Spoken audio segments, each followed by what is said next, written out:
Oh le fils de pute. Oh le chien. Il n'était pas là hier. Bon, on va faire avec. Moi qui trouvais pas d'intro, mais on l'a l'intro. On l'a l'intro.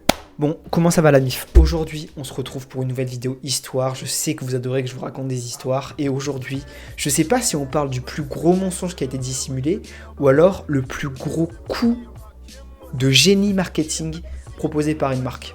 Je sais pas, je suis encore en train de peser le pour et les contre, mais vous savez quoi? Vous allez me le dire dans les commentaires. Voilà, tout simplement. Passons directement à ce pourquoi vous êtes là. Je vais vous raconter le plus gros coup marketing de Nike. Money gone, fuck friends. I need a homie that know me when all these motherfucking cops be on me. I got... Pendant des années, nous avons été captivés par le mythe qui entoure les Air Jordan et leur association étroite avec la légende du basketball, Michael Jordan. Mais qu'en est-il vraiment? Est-ce que Nike nous a menti depuis le début? Les révélations que je vais vous faire aujourd'hui vont peut-être ébranler votre âme de sneaker addict. À travers une recherche minutieuse et des témoignages exclusifs, je vais démêler les fils du mensonge tissé par Nike. Vous allez découvrir les secrets obscurs qui se cachent derrière la création des Air Jordan, les véritables inspirations et les personnes qui ont contribué à leur succès. Nous allons mettre à nu les fausses anecdotes et les récits inventés de toutes pièces pour créer une mythologie autour de ces chaussures légendaires.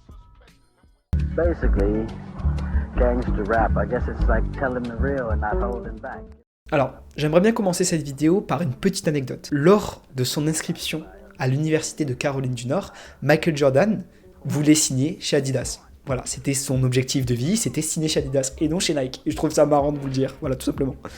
C'est sa mère qui lui a conseillé d'écouter la proposition de Nike. La force de persuasion de Sonny Vaccaro a ensuite fait la différence, poussant le natif de Brooklyn à finalement rejoindre le mastodonte qu'est Nike. How close did you come to losing Michael Jordan at Nike? I can't explain it to you, but every day from the first day on for the next 3.5 months in pursuing him was a chore because the idea for me was to help convince him to believe in this young company that might do something that they've never done before. That was the chore. And Michael, he had his own mind, he had his idea what he wanted to do, and he didn't want to go with Nike, that's for sure.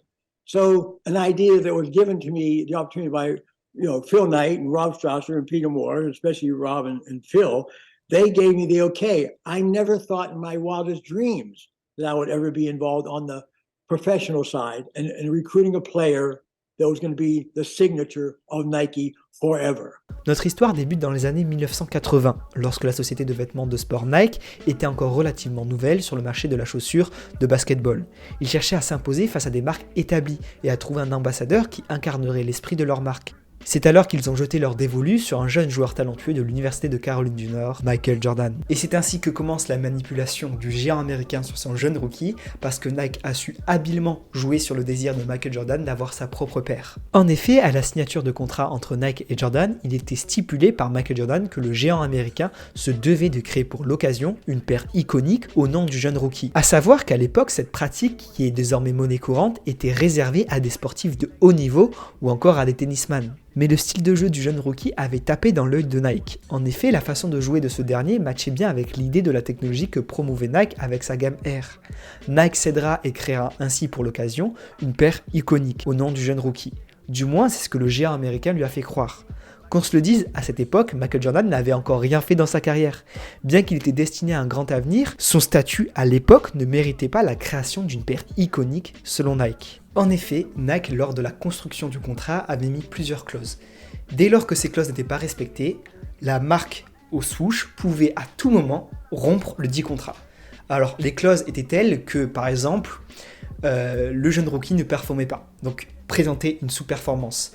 Il ne s'inscrivait pas pour les All-Star Games, ainsi qu'un chiffre d'affaires inférieur à 4 millions avec la marque Air Jordan. Si l'une de ces clauses n'était pas respectée, le géant américain pouvait se permettre de rompre le contrat à tout moment. Et pour ce qui est de la création de la gamme iconique Air Jordan, Nike a tout simplement refourgué à Michael Jordan un modèle qui devait de toute façon voir le jour à l'avenir.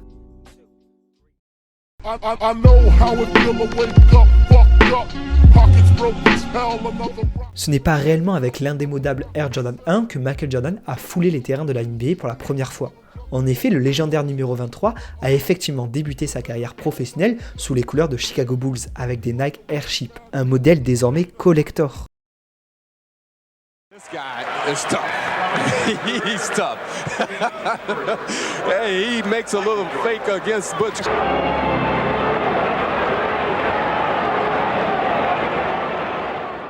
Michael Jordan a porté cette paire de sneakers lors d'un match de NBA avec le coloris Bread, qui ne respectait pas les couleurs de son équipe. Et pour cause, la NBA imposait autrefois un dress code assez drastique à ses franchises et à ses joueurs. Il fallait notamment que leurs chaussures comportent un minimum de blanc, ce qui n'était pas le cas de la Air Chip Bread. Celle-ci s'est ainsi vue bannie du championnat dans une lettre adressée directement à Rob Stracer, alors vice-président de Nike, le 25 février 1985. Michael Jordan écopera quant à lui d'une amende de $5 000 de la part de la NBA. Le port de la Air Jordan 1 sera même interdit pendant les matchs car Nike payait les amendes de Jordan pour promouvoir la paire de sneakers. Du moins, ça c'est la version du géant américain Nike, puisque en vrai, dans l'histoire, tout ne s'est pas déroulé comme Nike nous l'a présenté. Though for years, Nike kept them a secret because details like that ruin great storytelling. Nike tried to erase the airships from memory. Nike stuck to their story for decades, never releasing a retro or mentioning the airships at all. They rewrote history. Nike, l'équipementier américain, a su exploiter de manière ingénieuse cette décision sur le plan marketing et créatif. Ils ont saisi cette opportunité pour susciter l'engouement autour de la Air Jordan 1, la toute première chaussure signature de Michael Jordan. Enfin, pas vraiment signature, puisque le modèle Air Jordan était déjà pensé par Peter Moore bien avant que le contrat soit établi avec Michael Jordan. Par exemple, les éléments comme le logo, le nom, les ailes, donc les wings qui sont présents sur la paire, étaient déjà designés bien avant la mise en avant de Michael Jordan et la paire qu'il souhaitait avoir. Donc Nike a une nouvelle fois menti et manipulé d'une part son rookie, mais nous aussi. Elle a su adapter l'histoire pour faire quelque chose de grandiose. C'est de la poudre aux yeux finalement, tout ça. C'est de la poudre aux yeux, puisque tous ces éléments caractéristiques qui font que la paire est maintenant iconique dans le tournant du monde de la sneakers étaient en fait des éléments que Nike allait quand même sortir, avec ou sans Michael Jordan. Et pour l'anecdote, à la base, Nike n'était pas super emballé pour que le nom de Michael Jordan figure sur la paire. Et c'est pour ça que sur les tout premiers prototypes figure le nom de la marque. Mais avec l'insistance de Michael Jordan pour obtenir sa propre paire, Nike fera une exception et lui créera un prototype où ils mélangeront le Wings logo avec le nom de Jordan. Autant vous dire que le géant américain a baladé le rookie depuis le tout début de cette histoire. Mais cette supercherie ne s'arrête pas là. Les équipes de communication de Nike ont réalisé une vidéo publicitaire percutante suite à l'interdiction de la paire sur le parquet, dans laquelle Michael Jordan lui-même était mis en scène. Il était revêtu d'une paire de Air Jordan 1 arborant le fameux coloris banni. Une voix off soulignait que bien que le port de ce modèle sur les terrains de la NBA ait été interdit, rien n'empêchait les gens de l'acheter pour le porter dans la rue ou n'importe où ailleurs. Ainsi est né le mythe de la Air Jordan 1 qui perdure encore jusqu'à ce jour. Mais cette version de l'histoire est quelque peu modifiée puisqu'en réalité il n'a jamais été question d'amende mais plutôt d'un avertissement. Cependant l'histoire s'appuie en effet sur un fond de vérité puisque l'envoi de la lettre a bien eu lieu, mais était adressée l'année précédente à cette histoire, où la NBA ferait référence à la première paire que porte Michael Jordan, la Nike Air Chip. Avec une habileté remarquable sur le plan du marketing et de la créativité, Nike, le célèbre équipementier américain, a su tirer parti de cette décision. Ce succès ne doit pas être seulement attribué au battage médiatique qui l'a entouré, mais aussi à l'intemporalité du design créé par Peter Moore. En associant une stratégie marketing percutante inscrite dans un contexte social conflictuel, s'inscrivant lui-même dans une volonté de s'affranchir des codes, Nike a réussi à créer une véritable légende de la chaussure du basketball. La Air Jordan 1 est devenue bien plus qu'un simple produit. Elle incarne la passion du jeu, l'aspiration à l'excellence, et c'est un symbole de style et de statut révolutionnaire.